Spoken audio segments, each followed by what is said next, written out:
Ya, aplikasinya kalau enggak saya sebutkan dari Nabi, jangan bilang dari Nabi.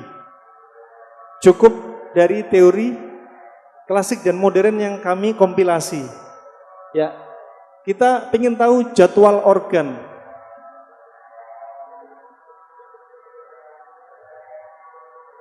Yang pertama, jam 4 pagi, ini enggak datang dari Nabi. Sampai jam 12.00 itu jadwal tubuh kita apa? Detox. Jadwal tubuh kita mencuci racun. Tapi kalau Anda puasa, ya, kalau Anda puasa, maka apa? Detox Anda dari sahur sampai buka. Ini detoxnya Anda. Kalau Anda sedang puasa. Tapi kalau nggak puasa, detoxnya jam 4 sampai jam 12. Taib. Ketika tubuh kita mencuci racun, sebenarnya tubuh kita sudah mengalami apa? Exhausted. Tubuh kita sudah lelah. Tubuh kita di pagi hari itu nyuci racun. Tubuh kita lelah. Kalau tubuh kita lelah, jantung lelah, menyupport darah ke organ-organ pencernaan, lelah. Ginjal lelah, menyaring racun, usus lelah, liver lelah, semuanya lelah. Kalau organ sedang lelah, berarti Anda jangan konsumsi makanan yang bikin organ tambah lelah. Kalau Anda konsumsi makanan yang bikin organ tambah lelah, akhirnya apa? Organ cepat usang, cepat rusak. Itu konsep. Ya, Anda lihat sekarang kebiasaan Nabi di pagi hari kalau kita tadabburi, Nabi seringnya sahurnya pakai apa? Pakai apa? Kurma. Bukan berarti nggak ada daging, bukan berarti nggak ada roti, ada. Tapi Nabi milih kurma. Bapak Nabi bersabda, "Ni'ma suhurul mu'min at-tamr." Senikmat-nikmat menu sahurnya seorang mukmin, sahurnya seorang mukmin itu adalah dengan kurma. Coba, senikmat-nikmat sahurnya seorang mukmin adalah kurma. Tapi satu, perlu kita tadabburi. Dan sahur kita kira di jam-jam ini, jamnya detox. Coba antum lihat, kurma ini dicerna hanya 10 menit. Kurma ini kaya akan vitamin, kurma kaya akan kalori. 3 biji kurma, kalorinya seperti 1 piring nasi. Nabi makan 3 kurma, tapi kalori udah oke. Gak banyak makan waktu untuk sahur, bisa untuk ibadah yang lainnya. Coba ajib. Dan kurma ini apa? Sangat cocok untuk lambung dan liver kita ketika perut kosong.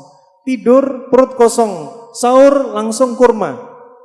Ya, sahurnya Nabi apa? Seringnya pertama kita lihat menu awal ketika perut kosong ya adalah yang manis-manis. Ya, jangan bilang sunnahnya ketika perut kosong makan yang manis, jangan bilang sunnah. Ya, saya nggak bilang sunnah. Yang manis. Ini apa? Kesepakatan dokter Yunan, Arab, dan Cina. Kenapa? Paling cocok untuk liver dan limpa. Coba. Sahurnya Nabi kita tadabburi. Dari hal ini kita hanya mentadabburi, menelaah. Lihat. Sahurnya Nabi apa? Kurma. Apalagi di jam-jam detox. Ringan di liver, tapi tenaga disebarin dalam keadaan kaya akan kalori. Bapak makanya lihat, kalau ada orang sahurnya apa? Sahur langsung apa? Rendang misalkan. Sahur sate kambing. Sahurnya pecel, pedes. Ada sahur yang agak kecut, asinan. Ada yang sahurnya pahit, sop brotowali misalkan. Misal. Nah, ini ada yang pahit, ada yang kecut, masam, ada yang pedes. Padahal yang dipilih yang manis. Lihat, akan ada saatnya liver dan limpa dia kena. Sakit. Makanya paling bagus sahur yang enak, yang manis-manis. Hanya mindset orang kita aja. Kalau nggak sahur nasi itu berarti belum sahur. Kalau makan pagi nggak nasi berarti belum makan pagi. Ya, orang Arab Masya Allah pagi makannya ringan. Sudah bisa ngangkat batu bata sampai berapa lantai. Batu batanya gede. Ya, bukan alasan saya tukang becak, saya harus butuh nasi banyak. Enggak juga, mindset aja. Tukang becak walaupun makan kurma kuat. Nah, rahimahumullah, wah ini contoh saja. Ingat, bukan berarti makan nasi, sahur nasi itu haram atau makruh. Enggak ada yang bilang. Kita bilang dari teori yang paling sempurna dari pembahasan mereka. Coba kita lihat lagi hadis Nabi riwayat Imam Bukhari. Kata Nabi apa? Man tasabbaha bisab'i tamaratin, dalam riwayat disebutkan ajwa, lam yadurrahu fi dalikal yawm, dalam riwayat disebutkan ilal lail, riwayat Imam Bukhari, as-sihr walasum. Ya, kata Nabi apa berikutnya? Kita tadabburi lagi. Barang siapa yang di pagi hari makan 7 butir kurma. Ulama menyebutkan di sini khusus kurma ajwa. Yang ulama lain menyebutkan enggak harus kurma ajwa, kurma sukari, kurma yang lainnya juga bisa. Ya, barang siapa makan 7 butir kurma, maka di pagi hari, maka pada hari itu dari pagi sampai malam dalam riwayat Imam Bukhari tidak akan membahayakan diri dia racun dan sihir. Coba ajib. Ini Nabi yang bicara. Di pagi hari makan 7 butir kurma tidak akan membahayakan dia racun dan sihir. Dan racun subhanallah cocok dengan jadwal cuci racun di pagi hari. Ajib coba. Ini kita tadabburi. Nah, makanya coba kalau Anda puasa makan kurma coba. Kurma dengan semangka lebih sempurna. Kurma dengan timun bisa. Nah, mau kurma aja nggak masalah. Kurma doang nggak masalah. Makan pagi juga gitu coba. Anda makan pagi ini nggak usah makan nasi coba. Pagi makan kurma. Lapar lagi makan buah yang lain. Misalkan buah naga, buah pepaya, semangka. Lapar lagi makan buah sampai jam 12. Ingat jangan bilang pagi makan buah sunnah. Anak pernah ngomong.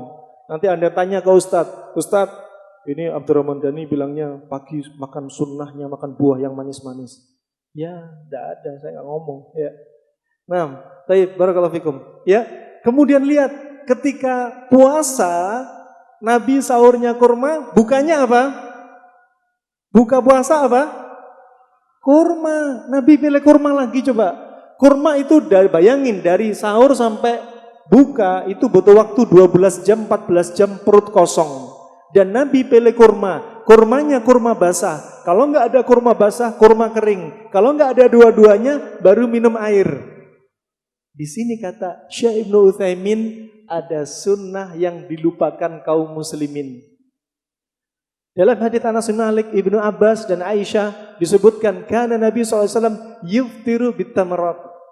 Dahulu Nabi kalau bukanya dengan beberapa kurma. Gak harus ganjil. Kata Syekh Ibnu Utsaimin untuk mengatakan bilangan ganjil sunnah butuh dalil khusus. Kenapa? Karena Nabi kadang ganjil, kadang genap juga dimakan. Kemudian apa? Yuftiru bitamarat, makan dengan beberapa butir kurma.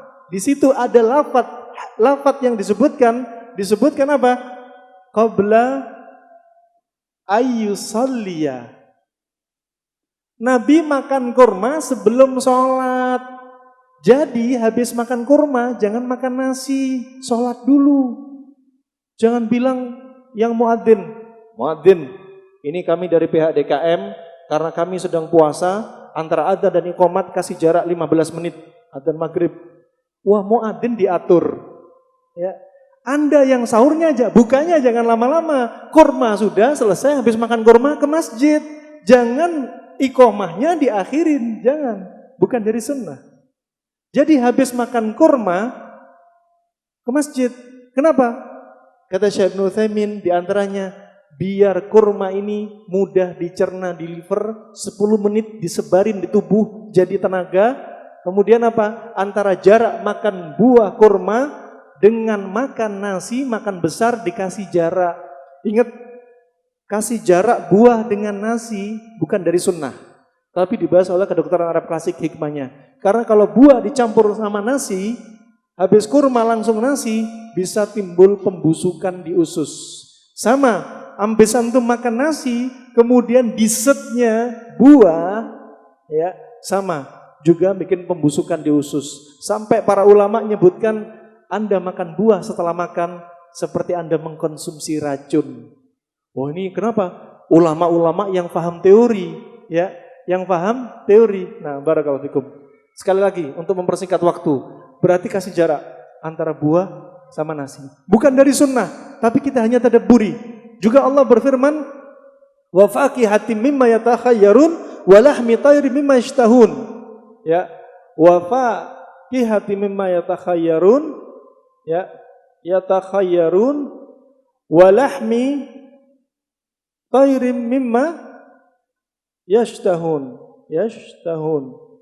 Ya, dalam ayat ini, dan makan buah-buah yang mereka inginkan. Ya. Dan makan burung atau daging burung yang mereka inginkan. Di sini ulama membahas huruf waw di sini apa dalam bahasa Arab? Coba ada faedah bahasa Arab di sini. Yufidu al-muhlah. Apa? Menunjukkan apa? Ada jarak antara makan buah dan makan daging. Tapi ingat, kita hanya mentadaburi.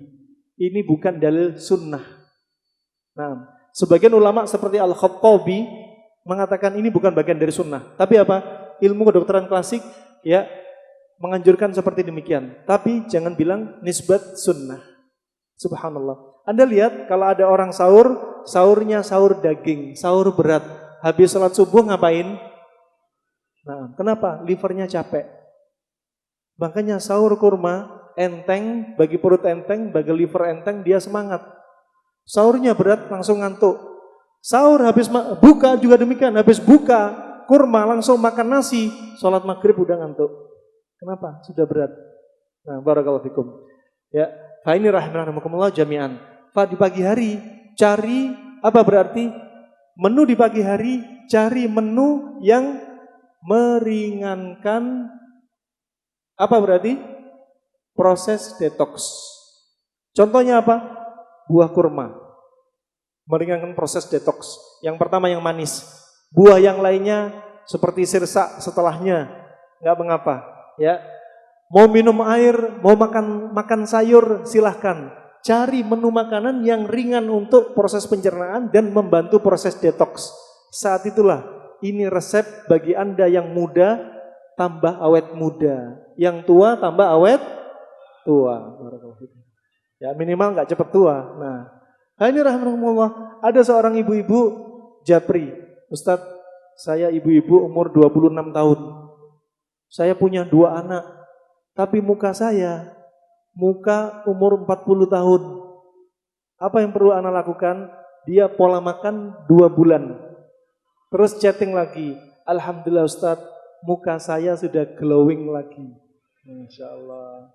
Jangan glowingnya glowing instan. Pakai whitening, pakai serum. Ya, bahaya. Di balik istri yang glowing ada suami yang golong-gomeng. Nah, karena mahal tuh. Mending pakai pola makan, enak. Ya, barakallahu fikum. Ini rahmatullah. Kemudian kalau kita lihat, Anda lihat, ketika bayi baru lahir, ada sunnahnya apa? Tahnik. Tahniknya Nabi pakai apa? Kurma. Kenapa nggak pakai apel? Padahal apel ada. Pakai kurma. Kenapa nggak pakai jeruk? Padahal jeruk ada. Ya, kenapa? Karena kurma itu manis. Ketika bayi belum masuk air susu ke mulutnya, ditahnik sama kurma. Karena kurma cocok untuk liver dan limpa pertama kali. Kata Syekh Ibnu Utsaimin, hikmah di balik tahnik pakai kurma adalah membiasakan lidah, langit-langit dan gusi untuk mengisap puting susu ibu. Ya. Makanya caranya tahnik yang benar. Kadang dokter melarang Anda tahnik, kenapa? Karena khawatir Anda nggak tahu caranya.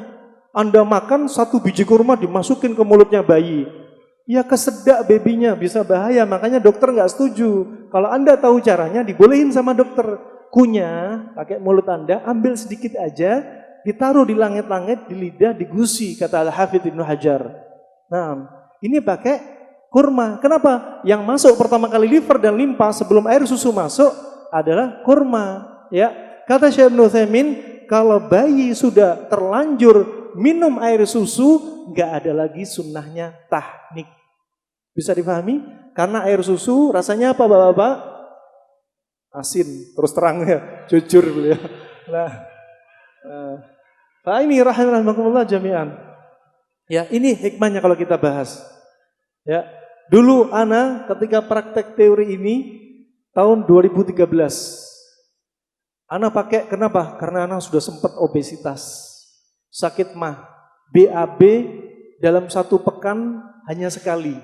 Dari SMA sampai saya di Yaman. Dari SMA sampai 2013. BAB hanya sekali. Asam urat, rematik, ya. Nah, dan sakit mah. 10 tahunan sakit mah. Kalau sudah sakit seperti kolik abdomen sudah pontang-panting di atas ranjang. Direfleksi nggak sembuh, diakupunktur nggak sembuh, minum obat kimia nggak sembuh, minum herbal nggak sembuh, pakai pola makan ini ajib. Hanya 1 pekan berat badan turun 8,2 kilo, 2 pekan turun 17 kilo. Teman kita orang Arab yang kemudian kami berazam kalau cara saya sukses, saya akan tulis buku. Alhamdulillah Allah kabulkan. Januari kemarin buku kita baru terbit. Nah, dan langsung dikasih muqaddimah kata pengantar oleh Profesor Dr. Ali Gizi. Nah, alhamdulillah dengan insyaallah dimudahkan. Dan subhanallah, saya beli timbangan digital biar tahu persis. Ternyata persis 8,2 kilo, 2 pekan 17 kilo. Adapun teman kita orang Arab berat badan 135 kilo, dalam sebulan turun 35 kilo. Anda bayangin kalau Anda pakai konsep diet, ditulis di dinding 1 hari kalori nggak boleh dari sekian ratus gram misalkan, kemudian gula nggak boleh sekian, nasi nggak boleh sekian, hidup sekali dibikin susah Pak. Mending Bapak makan, yang penting apa? Ada panas, ada dingin. Itu paling enak. Anda mau makan kambing, kambing panas, cari pendinginnya, sayur salad, timun, labu kuning misalkan. Kambing panas, nasi panas. Ya, berarti panas ketemu panas, nggak asyik. Cari panas ketemu dingin. Kalau Anda terpaksa makan nasi kebuli, nasinya panas dan kambingnya panas, berarti panas ketemu panas. Harus ada pendinginnya, timun. Harus di sini bukan apa? Anak bilang wala wajib, wala nggak wajib, wala kalau nggak makan, wala haram, wala makruh. Enggak. Ini yang tersempurna. Bisa difahami? Nah, kemudian 1 pekan, hanya 1 pekan nggak sengaja berat badan turun. Kemudian nggak sengaja makan cabai. Loh, kok sakit mahnya sudah nggak ada? Nggak sengaja. Dan kemudian ketika hari pertama sampai hari keempat atau kelima, betul-betul badan itu lemes. Permisi akramakumullah, ya sampai BAB-nya warnanya hitam kayak arang. Kami tanya kepada teman-teman yang mereka ahli di bidang sinse, kata mereka itu adalah plak di usus. Jadi plak di usus mulai lalu lantak. Plak di usus inilah sumber penyakit kolesterol, asam urat, dan kanker dari plak di usus. Ketika luluh lantak, langsung perut kempes waktu itu. Ya, waktu itu kami betul-betul disiplin. Dan cara ini dipakai untuk orang-orang yang kena kanker juga. Dengan izin Allah, stadium 3B, stadium 4 yang harus operasi nggak jadi operasi juga. Ajib. Nah, kita nggak sengaja. Loh, ternyata begitu dahsyat teori ini. Nah, ketika dengan mereka yang sudah menyampaikan reaksi positifnya. Nah, udah selesai ini di pagi harinya. Sekali lagi mau makan pagi kayak gini, perfect. Kalau mau makan nasi kuning, nasi uduk silahkan.